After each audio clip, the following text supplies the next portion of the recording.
според информациите кои што ги добиваме од нашите кориснички, со кои сме во постојана комуникација, истите се обраќаат да им помогнеме за разрешување на вообичаени проблеми кои се поврзани со семејното наследство, но и за специфични проблеми со кои се очуваат во периодот на вонредна состојба.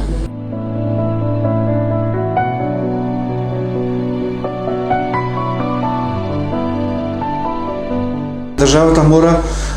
да ги обезбеди сите услуги и сервиси за жените кои претрпеле семејно наследство. Пред се мисли на законски загарантираните услуги кои што до сега не беа